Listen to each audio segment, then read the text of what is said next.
No. Welcome, one and all. Yeah, welcome, one and all. We are in the midst of the sugya of Mitzvot of Lehanot Nitnu and the Gemara Rosh Hashana Daf Chav Chet Amud Aleph. Last we talked a little bit about this concept, and one of the things that we saw inside was the Ritva. We saw the Ritva from the Gemara in Sukkah, which deals with the question of lulav avodah zara. You recall the sugya. We should probably refamiliarize ourselves with the sugya. I know there was some consternation about some parts, so just give you the basic gist of it on 28a. The story was that one may have used a shofar that is either of an ola or shofar of shlamim, and one must not do that lichatchila. But if one did do it, but the eved, the ola you'd be yotze because there's meila for an ola, and for a shlamim there is no meila, and therefore the isser still exists, it's still intact, it's in place, and therefore you're not yotze. And the Gemara said, wait. At the minute that you picked up the shofar that did not yet have trespass happen to it, when you blew shofar, that was be'isser. So how could it be yotze ever with any kind of a shofar that belonged to the realm of hekdesh, even if it was as a result of your action going to be desacralized? And the Gemara answered, well, no. Mitzvot lav lehanot nitnu. Mitzvot were not given for the sake of enjoyment or pleasure, and therefore the hana that one has from an object that would otherwise be considered an isser hana does not obtain. Then the Gemara gave a couple of other examples where this was also the case. So the shofar shel avodah zara was another one, and the shofar shel avodah zara also don't use it. But if you did, you're going to be yotze in the midst of tekiyat shofar. It's from avodah zara.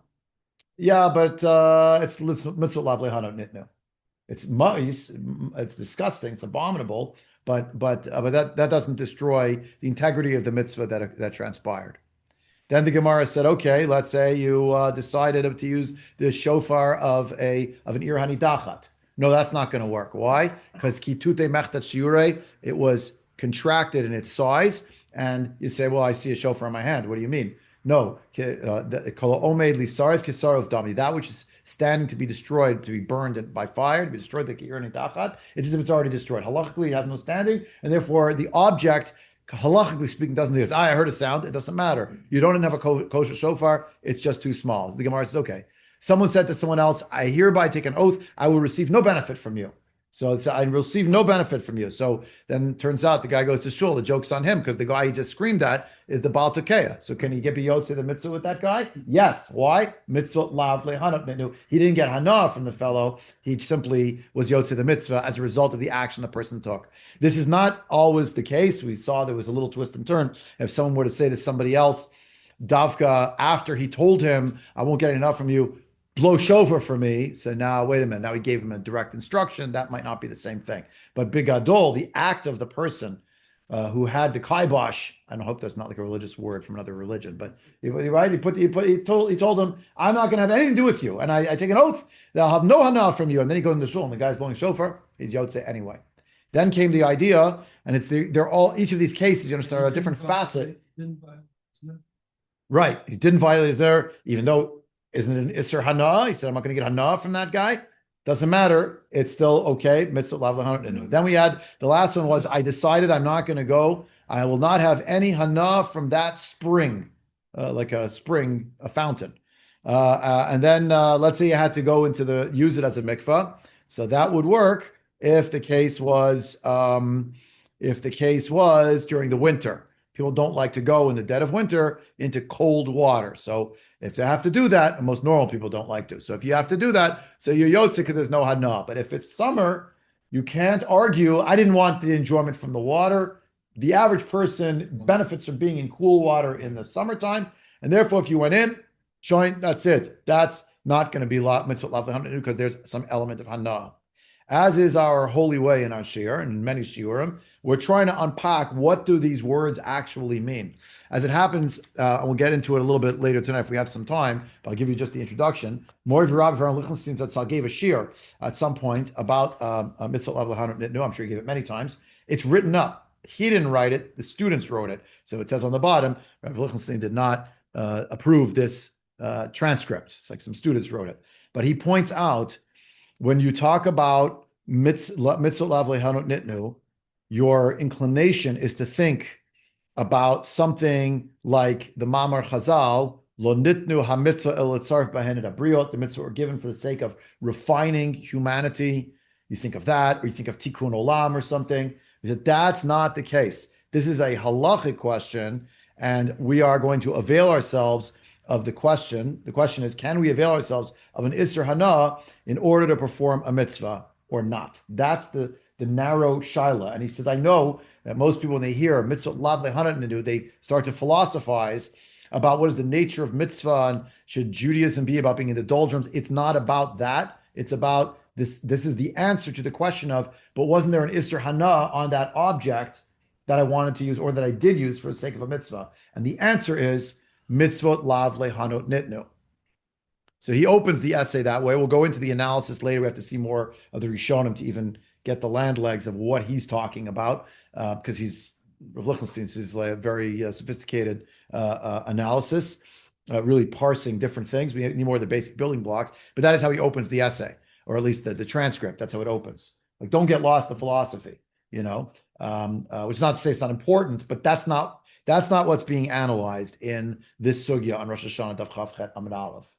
As it happens, the Ritva that we saw last time on page 1 of this handout was from the Gemara in Sukkah, where the main line that we came for, we read the whole thing, but the main line that we came for was about 5-6 lines up from the bottom after a comma, where it says aval kol she'ein hana migufa el shegorim lo hana v'rech mimakom acher eino hana min ha'isser. The question, it's like Jeopardy over here. The answer was anyone who doesn't get hana from the act itself, but rather it causes them hana, benefit later, or some kind of expansiveness or benefit later on that they will get. That's not hana min ha'isser. It comes afterward. It's something that emanates from it, but not immediately. And the question, to play Jeopardy, the question is, what is schar mitzvah? Isn't that mitzvot lehanot nitnu? I have hana because I did mitzvah A. I'm going to get schar for doing A. I didn't do aveira B. I'm going to get schar for not doing, right? So, but mitzvot lav lehanot nitnu. So how could you?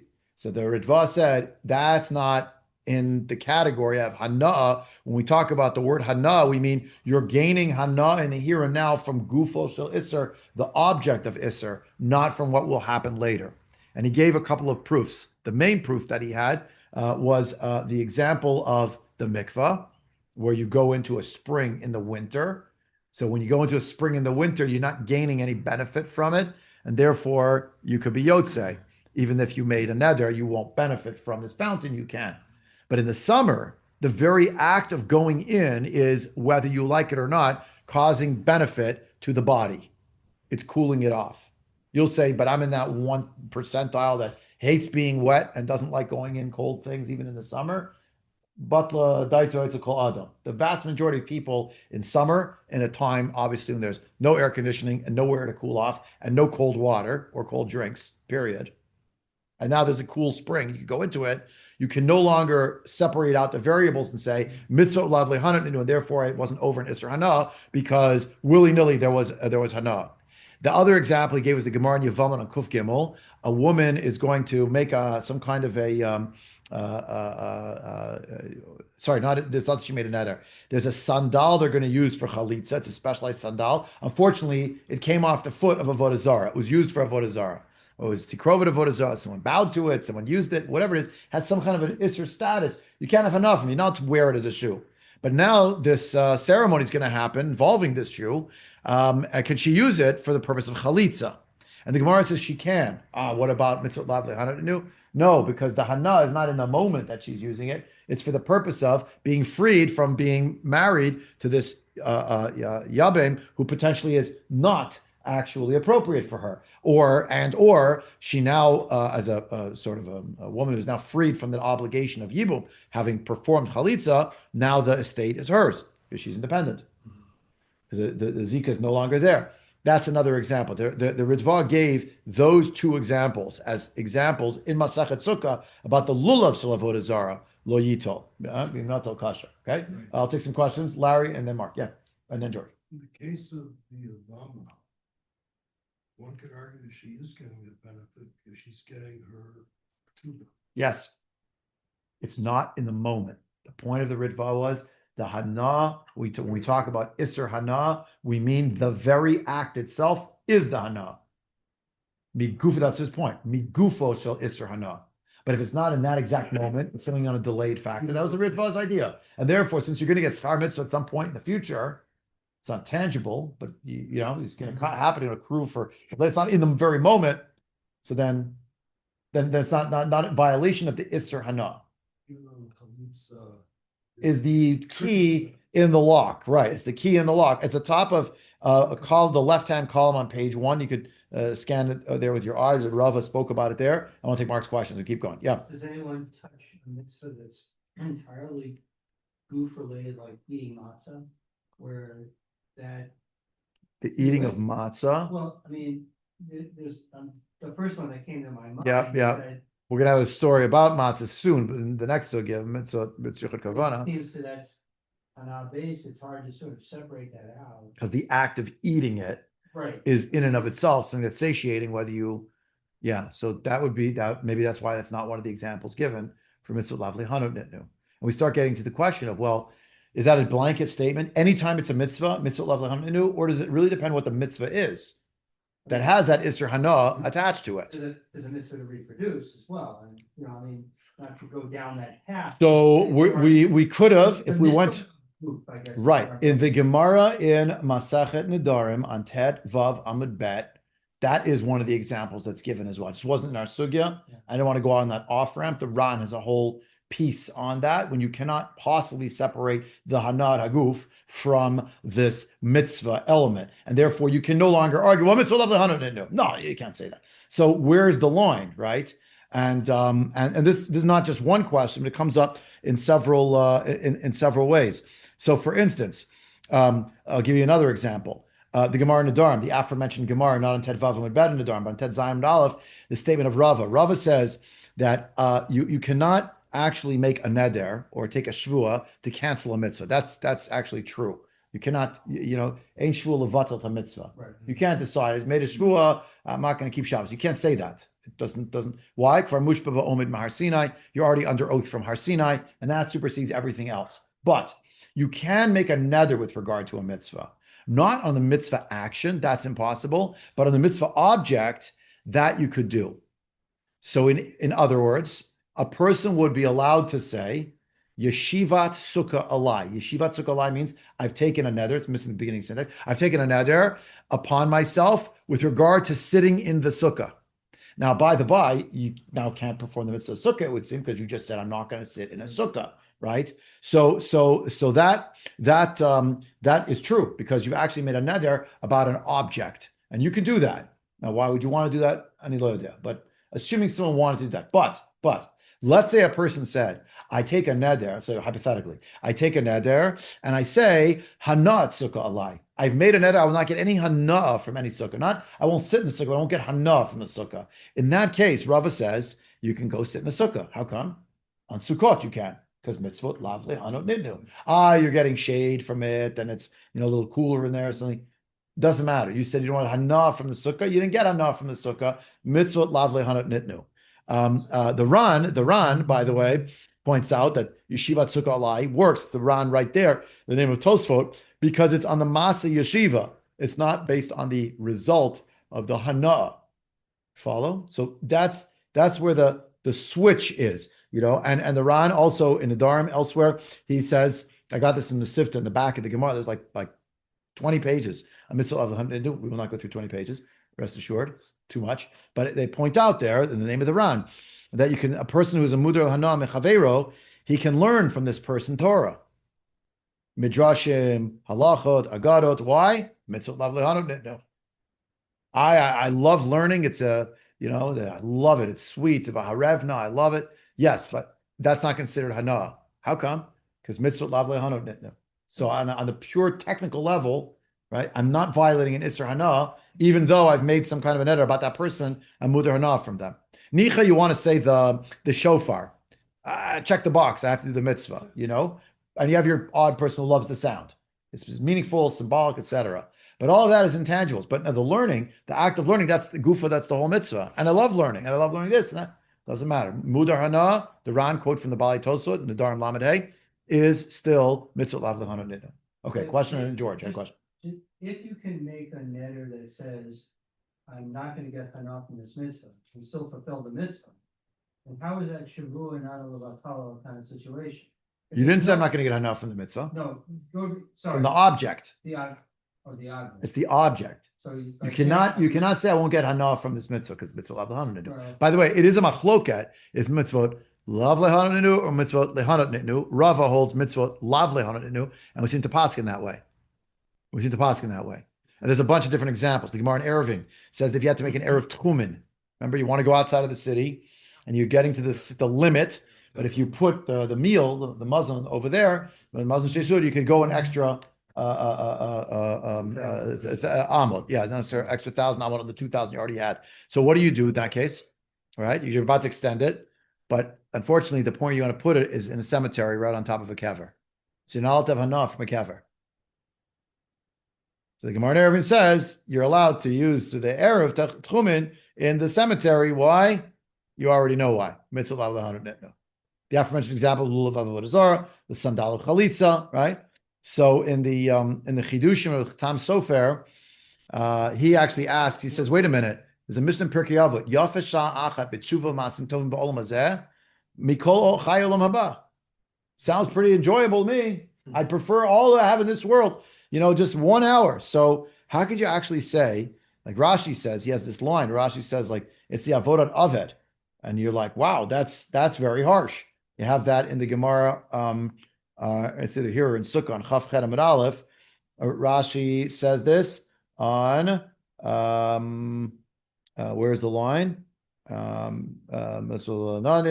an argument. It's the one in no, it's here. You can find it here. Lo Lehanot Nitnu, the first Rashi where he mentions Lo Lehanot Nitnu. It's right after the fancy design that some of us have. It's a little underneath it on the right hand side in the margin.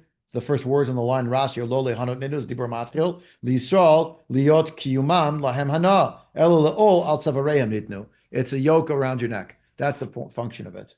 That's the point of the mitzvah, is a yoke around your neck. So the Tam Sofer says, I mean, how do you reconcile this Mishnah? Rav Shimon Shkop asks a similar question. He says the greatest ta'anug, the greatest delight a person has to fulfill a mitzvah. How could anything else hold a candle to serving Hashem? It's like, and you're trying to knock me down? So we have the Ritva's answer. The Chatam Sofer has another answer. He says, your hana is not really from the goof of the mitzvah itself. When it says mitzvah lav Lehanot, you know why? Because let's say you tried to do a mitzvah and it didn't work out. You had all the right intentions to do it, but it didn't work out. You didn't do the mitzvah itself. So Al Pidin, Gemara and Bracha and Davav, it's in several places in Shas, you fulfilled the mitzvah. I didn't fulfill the mitzvah. You get schar for doing the mitzvah. But I didn't actually do it, but I wanted to do it. I was prevented by some outside force from doing it. So therefore you see that the hana is not intrinsically bound up with the even with the kiyum of the mitzvah itself. It's hovering in its vicinity. It's much more to do with the kavana that led you into it more than the discrete action itself. Because if there was a situation where you had all the kavana, the ava, the yira, b'dechilu, rechimu, you're sitting down, you can do this mitzvah, and you didn't do it, according to halacha, you still get credit in Shemayim, like you did it. I tried, I just couldn't do it. So what can you do? Okay, you're still going to get something for it. The Ran in the Dharam, that Ran that I mentioned before, he says in general, "En kiyum mitzvot chashuv hana." It's just not considered hana. Didn't like make the grade. The ol al tzavarehem. So you have again, I saw this quoted. I didn't have time to look it up, but he meant the Beit Halevi wanted to separate out two kinds of mitzvahs. Maybe this is like before you were saying about matzah. There's a mitzvah that's a mitzvah chiyuvit, lulav, shofar. I guess you could throw matzah into that mix as well. You're obligated to do it. You must do it. You're commanded. And there's a mitzvah kiyumit. Wearing tzitzis is a mitzvah kiyumit. If you have a four-cornered garment, then it's chiyuvit. But if you don't, but every Jew knows the Gemara Menachot frowns upon a person who calls themselves religious. They don't wear a tzitzit. It's a no-brainer. Free schar. Why wouldn't you do it? And it's what's it mean to be a Jew. So the Beit Halevi says that's in that case, the tzitzit, that's mitzvot kain lehanot nitnu. Maybe all the cases of mitzvot lav lehanot nitnu is when they got chova.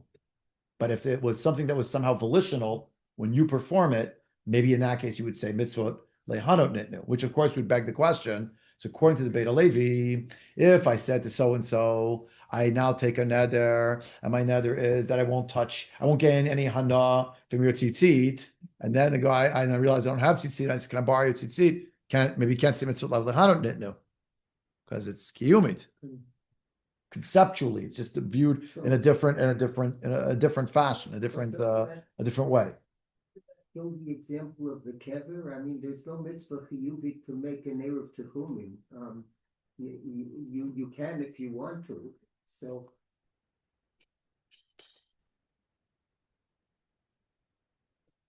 I don't know that Beit HaLevi would answer that. The Gemara says you could do it. So how could you say you could do it if mitzvah lav lehanot nitnu, but here mitzvah it is kein lehanot nitnu because I don't know. It's a good question. Tzarachian. okay. Tzarachian. I don't know. I wish I knew. I don't know. Okay. Moving right along, turn to page 2 in the Ritva. See a little more in the Ritva, page 2. Yeah, please. The answer to that from that act, you're not getting a direct personal physical benefit at that moment, You're getting similar to. maybe Similar to. like the chalitza case. Well, the chalitza case is different. That's why he didn't ask about it because that's an obligation. You need to either do ibum or chalitza, so you're stuck. But here, like, did you have to do it in the cemetery? Apparently, it was the only place to put it. But why did you need mitzvah? Why did you need the tchumen? Why did you need it? The erev tchumen. Why do you have to extend where you're going? You want to go here, shear? It's not. At the end. Okay, fine. So I don't know the answer to it. That's the problem. You understand? It's like you're not compelled to make an erev tchumen. I don't know what the case would be where you are. You don't have to do it. So you didn't do it. So you can't go extra space. 2,000 amot. That's the limit. Can't extend. Look at that. I don't know. But by the way, it's in the Beit HaLevi in the Chidushei Agadot. So I don't know if that is supposed to change the frame, like it was a little more on a homiletic level. I don't know. I mean, he's talking halacha. He's not just telling you a nice medrash, which is beautiful and I'm very into, but it was talking halacha. He said chiyuvit and kiyumit. It's like two different layers. I'm not sure. Please. Just point of clarification. So the hanas can be physical and spiritual. Or Always going to be spiritual because you're getting schar. Yeah. So that was the Ritva on page 1 said, yeah, but it's not at the moment of. It's something that accrues later. And anytime there's a delay, that's not gufa. That's not mitzvot lav lehanot. It means you can't get derived benefit from the act of the mitzvah itself at that moment. But if it's coming later, say it. So that's right on point to answer Arthur's. Namely, He's not getting immediate schar from creating the eruv techumin. true. But the point was that this was only a question for the Beit HaLevi. Right, in general, it wouldn't be a question. The Beit HaLevi wanted to formulate the distinction between different kinds of mitzvot. Some mitzvot are mitzvot lav lehanot nitnu, and some lehanot nitnu. So what's the distinction that the Beit HaLevi set up? When it's lav lehanot nitnu, that's because it's not for your enjoyment. The Torah told you must do this. You're forced to do it. So certain mitzvot are in that category. They're mitzvot chiyuviot, chiyuvit. Eat matzah, blow the shofar, sukkah, fast on Yom Kippur. But putting up a mezuzah is not a mitzvah chiyuvit unless you own a house. Putting up a makkah is not a mitzvah chiyuvit unless you own a flat roof. Questionable if getting married is or isn't. The mitzvah of shchita, only for korban, but not for shchitat chulin. I want to eat meat. That's not it's a mitzvah to do a shchita, but it's not a mitzvah that every Jew should do shchita. So if you need it, you want it, right? It's a mitzvah of divorce, but you're not telling people to line up so they could, that's always the question they ask about Yaakov Avinu, that it says, love and God, you have a Tarek mitzvah shamarti. So what does that mean? A Tarek mitzvah shamarti? Okay, but moving right along. You with me? We're going further. Ritva, page 2. V'im taka yatsa, my time mitzvah lav lehanot nitnu. If you did it already, it's okay because mitzvah lav lehanot nitnu. Perish, high time. This is the Gemara. This is now the Ritva on our page. It's going to be similar to what he said in Sukkah, but it's a little bit of a different slant. It's the same person, so he's writing on two different masechtas. Page 1 was in Sukkah, now is in our context. Perish, high time amuchach behedya. Deha Rav Yehuda kodem bittelhu. Dehave iser hana. Because for Rav Yehuda, it was before there was the bittul of the avodah zarah. The bittul means it could be canceled as avodah zarah if it belonged to a non-Jew. Ulachin akina taima deha lav hana chashiva the mitzvah lav lehanot nitnu perush. Let me explain what this means. The afagav the ika schar mitzvot bahai alma. Even though I hold, says the Ritva, there is reward for mitzvot in this world. That's a debate itself, but that's how he paskins. Ein hanat hahu im asiyat hamitzvah mamash. It's not actually at that moment. She'enehu ba'asiyata. Extra. Sorry. She'enehu, erase the word ba'asiyata. She'enehu bishat asiyata. El sha'amasa gorem lo tova. It will cause goodness. Veha lo chashiva hana b'isur hana. Elok shehana na'a miguf hadavar ha'asur. Has to be from the body, from the physical object that you are engaged with now. Uchadamrin in the comment, as we'll say later on, the sugya, the mudar hana mi ma'ayan she'eno tovel bo b'yamot hachama she'unana miguf hamayim. Whether you like it or not, the water's wet and it's cold and it's going to make an impact when it touches you. V'tovel bo b'yamot geshamim she'eno nana miguf hamayim. In the winter, okay. V'afal pi shegorim lo hana la'alatomi tuma l'tahara. Even though, obviously, there is a big hana any time of the year that you go in a mikvah. You go in tama, you come out tower. At the moment of. That's not from the goof. That's the result. It's 1 second later. Yeah, fine. Yeah. Right? The hana there is not prohibited because it's not from the water. It's a result of being in the water. Also, furthermore, Amrina, Shim Chalza Besandal Avodah Zarah, Chalitza Taksherim, Mishum, the Mitzvot Lav Lehanot Nitnu, Va'afagav, the Itla Hana, Tuva, Bechalitza, the Mishtarya Leshuka, the Gavya Ktuvata, the Zachil and Afshe. So 3 things because of the Chalitza. She's allowed to be back out there to get married again to somebody. She collects on her Ktuba and she comes into herself. She has her own property, according to the footnote. Her own property comes back to being hers. Okay.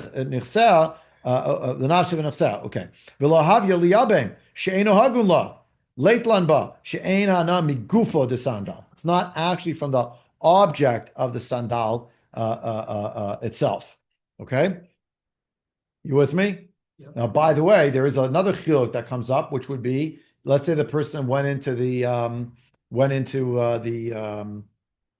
well, it's not really chiluk, but the issue with why can't you argue? Well, the reason I went into the mikveh during the summer in the cold spring of the mikveh was because I had to get tahor. The fact that it was going to be a cold water, I'm not interested in that. That's like a sidebar. Yes, but the moment you went in, the instant you immersed was the instant you became tahor, and you're not out of the water yet. No. So that's where you got hana, and that's the problem. You're still in there. Turn to page 4. Ritva. Amar Rava Mudar Anam Chaver Mutulit Kol Kiyashal Mitzvah. Right? Yes, Mefarshim Koshkenim Shal Reshut Alav Hanahi. I don't have any more. Sorry, I gave them all away. Yeah. So v'yesh mefarshim koshkenim shal reshut alav hanahi. There are those who want to argue, says the Ritva, the Meiri. You have it on footnote 499. That maybe the Meiri and the Rashbats, they want to say, you know what? You hear the sound of a shofar. What is it really? What drum are you getting? Don't listen to a violin. You hear a single tone. So there were those who wanted to argue the kol shekain, the fact that Rava said amudar anam mechaver mutulit kol tkiyashal mitzvah yesh mefarshim v'kol shekain im shal reshut the lav hanahi. But the Ritva says veleta, meaning I disagree with that. If I said no amudar hanaf mechavero, and then the guy blows shofar, not for the sake of tkiyah shofar, but stam to blow shofar, he says no, that would be an isser. You cannot have hana from that. Even though there were those who wanted to argue, well, it's a sound, it's intangible. When I talked about benefit, the benefit is the water is wet and cold. The benefit is that I don't know what I'm having some enjoyment from whatever it is right at this moment. But that's not what's happening with the shofar. The Ritva says yes, it is. The shel mitzvah davka nakat mishum delav lehanot nitnu. Why was there a principle that was articulated Mitzvot lav lehanot nitnu, because absent that principle, you would say, keep going, the ilu b'tukei lashir asur daha kamit hane, because if a person was blowing shofar in order to sing, in order to make a tone that one could listen to and hear, so then you are getting benefit from it. It is something that you benefit from. You benefited from the sound, right? So he thinks you can't argue that it's somehow some intangible to get a hana that's not something that's tactile, that has a physical enjoyment, like a sound. It's not, what is it really? It's a sound, sound waves. But he thinks, no, that is a problem. It's only going to be mutter because of the principle of mitzvot lav lehanot. If it's for the sake of a mitzvah, that would be okay, but not l'shir. B'chitema hacha nami lo sagya blomet mitane v'psik reishi v'lo yamut v'chetova v'mayan shehudar mimanu dasri morachama. So if you want to argue with me and you want to say, wait a second, it's like a psik reisha. What's psik reisha v'lo yamut? You cut off the head of the chicken, it's going to die. That's what it is, right? The children had no toys, Nabach, so they played with the head of a chicken. How did they get the head of the chicken? They'd have to cut off their head. You're not down to do it on Shabbos. Okay. Imagine how far we've come with toys. So the point is, isn't that also what's happening with the shofar? Why can't you go into the mikveh in the summer? Because there's no way to separate out the variable of becoming tahor and the hanat haguf that's going to accrue. So you might say to me, well, that's true of the shofar as well. If you argue with me and you want to tell me that lashir is usher and only for the sake of a because lashir means when you hear the sound of shofar, as many of us would say, it's a meaningful sound. It makes me think of things. It's a rousing sound. It's a bugle. It's a whatever. It's reveille. I feel something. You can make all those cases. You wouldn't be wrong. It's true. But how could you separate that out now from the mitzvah variable? And how do I know you can't separate it out? You might argue with me because you'll say, well, if it was Tokea Lashir, that is, if someone's Mudar Hana, the Tokea Lashir, that is an Isser Hana, because you're not allowed to do that. But if it was Tokea, the same mitzvah, okay, mitzvah lav lehanot nitnu. Aha, the argumentative person will say, so you agree with me, there is Hana, but it's mitigated because mitzvah lav lehanot nitnu, it somehow supersedes. But it is a psik reisha, chatovo b'mayan, shehudar mimenu, da'asim morachama. Haleta. The Ritva says, don't argue that. The hatam lo sagid lo mitane. Avahacha ein hana b'kol. Ella b'shit kaven lashir. The difference is because in the case with the mikvah, there's no possible way in the summer that you're going into a cold spring and it doesn't give enjoyment to the body immediately. The temperature change alone is something. Yeah, you live in the ancient Near East, you live in the Middle East, in Eretz Yisrael. So that's what it's going to be. It's the summer, Yemot HaChama. However, when it comes to the shofar, he notes there isn't really a hana in a sound unless there was a kavana for shir. How do you get to a kavana b'shir? That the person said, play a song for me or make the sound happen. But otherwise, the Ritva thinks it is not possible to put the two of these things together. So he thinks you can separate them out. Rava Nami. That's also what Rava is telling us. If you look at footnote 501, he goes into this a little bit further. About 10 minutes, so we'll make the most of it. Footnote 501, page 4. It's actually the one on our page. If you say the tekiyat shofar is upon me, meaning I make a neder regarding tekiyat shofar, yishlomer shemuter. Kevin de lav mitzvah einana b'tkiya denim chavin l'shir. By dint of saying you're not going to have the tekiyat shofar, you could say you're allowed to hear the sound of the mitzvah, right? Because if it wasn't a mitzvah, you wouldn't be getting hana from tekiyah because you have no kavana for a shir itself. V'chein dat arrived b'katuv sham. In Mukiyos ben Adam should see in Lahalan Ha'ara 506. All right, Katav de Midivrei Rabbeinu Sham Avur the Cholik Im Rabotav. The Ritva is arguing against the Rashba. But Perush Hamudar Hanami Shofar Lomar She'ein b'Shofar Hanat Kol Ela Hana Shemotzio Mechovad Mitzvah Tekiya. Klomar Tlodat HaRashba Yeshana MeHaShofar Milvad HaMitzvah. The Rashba thinks there is an independent Ritva here. Didn't say who he was arguing against. He was arguing against his Rabbi. As the footnote tells you. The Nimuki, as pointed out, here the Ritva parted company with his Rabbi with the Rashba. The Rashba thought that actually there is an inextricable link between the shofar and the sound you're going to hear from it and the reality of the hana you will get from it. How do you get out of it? One thing, mitzvot lav lehanot nitnu. But absent that, for sure there's hana. So he's left with a bit of a conundrum because how is that really different than going in a mikvah in July in Eretz Yisrael? Okay.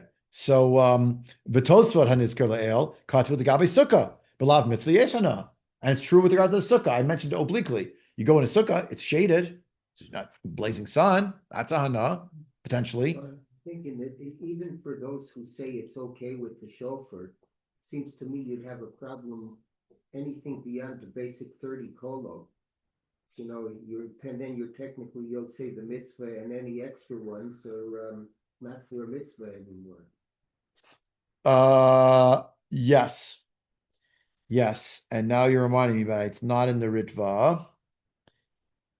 There were those who wanted to argue that even those mitzvot lav lehanot nitnu, maybe it only obtains for mitzvot to oraita, like shofar. But what if the kahal decided on a fast day, they have to blow shofar for everybody to come together? But the guy who's blowing shofar, it's a mudar hana to me. So now, can you argue mitzvot lav lehanot nitnu on a mitzvah derabanan? And maybe there are chilukim between, like you're saying, the level of mitzvah at that time. I forgot who said it. I'm sorry. That's slipped my mind. I thought it was the Ritva, but maybe I didn't give you that page. There were a lot of pages. I was trying to be selective. Oh, it is here. Let's keep going. It's in the Ritva. I knew I saw it somewhere. Where is it? Oh, it's here. Let's keep going. Okay, look at footnote 501, but now back in the main text after the period. V'hainu dashminan Ravanami. That's what Rava says as well, namely that mitzvot lav lehanot nitnu. And the truth is, the sound of a shofar in and of itself, unless you ask someone, play me a song on your flute or recorder or whatever the shofar would be called, you're not really getting enough from the shofar. No. It's not as inextricably linked as hanat haguf, like the cool water of the fountain that you're going into in the summer. V'chitema, let's say you're going to ask me, had the tanan ben nedarim, it says in Masachet Nedarim in this daf tet zayin, chalin, nedarim chalin, al dvar mitzvah, you're going, sukkah shini yoshev, lul shini notel, lemay chayil, deha amrina on mitzvot, lav lehanot nitnu. How could you say that on the mitzvah object, you could make a neder? I told you before, you could say, I'm not going to sit in the, I'm not going to sit in the sukkah. I'm not going to touch this lulav, you know? So v'yesh lomar lo amrinan hachi. We don't say mitzvah lav lehanot nitnu. Ela b'sha'oser davar b'lashon hana. Mitzvah lav lehanot nitnu only gets you out of a lashon hana. V'hayi b'sha'oser guf hasukah v'alulav alav shelo b'lashon hana. But if you are oser, if you prohibited from yourself the use of the shofar, the use of the lulav, the use of the sukkah, but you didn't say the word hana, so that you could do. You took yourself away from the object. Again, you could ask me 10 times, why would anyone normal do that? I don't know. I have no idea. That's the given in the province, the person did it. So now what? Yeah. 50, where am I over here? 503. And after the footnote. I'm not doing the footnote. I'm just look here. When we call Malcolm, B'sha'oser, I spent so much time till I put that little X on the vav in the word matzah. It says mitzvah in the manuscript apparently, but it was a mistake. So they put brackets on it. I had to cross it out because I spent so long. Mitzvah, alav, afilu, b'lashon hana. It was making me crazy. But now, to Mark's point, B'sha'oser, mikol hakom, b'sha'oser matzah alav, afilu b'lashon hana, nira shiu aser. It sounds like, with regard to matzah, even if you use the lashon hana, sounds like it would be oser. Because it's impossible that it's not going to give you hana. Kidamrinan, hamit asek b'chalavim uva'arayot chayev shekvar nene. Right? As the Gemara describes in Sanhedrin, with regard to punishments, mitasek means you're just involved with it, but you're not really paying attention. No such thing when they talk about eating chalev or engaging in a riot. In either of those cases, you're a chayev automatically because there's definitely hana. Period. Full stop. And it's even more so, even the tefillah that we have further along, because tefillah is not even eating. That's not even consumption, right? So if you are doing tefillah in Yemot HaChama is aser because of hana, kol shekain the achilat matzah is going to be that way as well. It's to Mark's point from before about matzah. That's what he finally mentioned over here. Yeah. V'hayi, after a footnote 506, right? V'adif me'ad tefillah de b'samach. V'hayi de mochrei ksut mochrin kedarkan kvar pirish b'pesach rishon de lo chashi psik reishe. What's the mochrei ksut? The length to which the sellers of fabrics and textiles have to be concerned that they might be selling shatnez. So we say the mochin kedarkan. We don't go crazy and expect that every single thing that they're selling is going to be that. We assume generally it's not what's happening in the marketplace. So Perish Pesach Rishon, meaning that in that parak, Delo Chashib Psik Reishe. We don't consider it Psik Reishe. Uvichlal Tkiyah Shal Mitzvah Damirin Hacha Yesh Afilu Shel Taniyot. Art, you saw it? Your footnote 509. With regard to Tkiyah Shal Mitzvah, what we're speaking of here, that would even be we said with regard to the Tkiyah Shal for Taniyot. Lo mafik michlala el tkiyah shel reshut gamur l'shir ba'alma v'zeh bar. The only thing I'm going to except EXC, right? EXC, EPT, except, leaving out, is the case where it was reshut gamur, l'shir. But anytime it's in the world of mitzvah, even the Rabbanan, I'm going to say it's permissible. Look at footnote 509. Minchas at 8:15. So I have 2.5 minutes. Why should we waste them? 509. Footnote, left column. 509. Udalaka Balamor. The Balamor didn't agree. He was the one who said. That's where I saw. The Balamor. Ukvari Sigo Aravid B'Katuv Sham. The Ravid very often went after the Balamor. The Hasagat Aravid was they put a charitably a merciless attack on the Balamor, on his ideas, on his thoughts, on his credibility in certain places. The Ravid, he was very, very, very harif. And so the Ravid was masig on the Baal Hamor for saying this. But others said it as well. Gam Haran, Varash Batz, Chilku al Baal Hamor, they also disagreed. They said like the Ritva, because of a few tkiyot shaltani, mutulit kolo, the hamitzvah ikim komakim. V'afagad mi d'Rabbanan hu, mitzvah d'Rabbanan nami lo Lehanot Nitnu.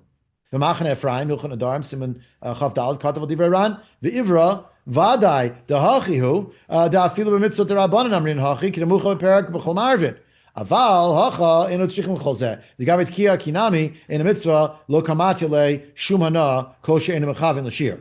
Okay, you're not getting an hana unless you actually had kavana to have music. There was most of these people line up against the Baal Hamor. The Baal Hamor thought that really it was Odoraita, not the Rabbanan, but most of these Rishonim lined up against the Baal Hamor, Ravid, Udimei, and everybody else. And the Ritva also thinks that anything in the world of mitzvah, the Rabbanan as well, Mitzvot Lav Lehanot Nitnu would obtain. That's all I have time for tonight. We did not get to Rav Lichtenstein and his shir, amazing Torah. But if we can hold it cup, as they say, between now, it's Monday, till next week on Wednesday, which is quite a while from now, and not spend the whole shir reviewing, we could go to the shir of Rav Lichtenstein. It'd probably take us the whole time, and I think you'll find it very enriching. Ad Khan for tonight. Shko.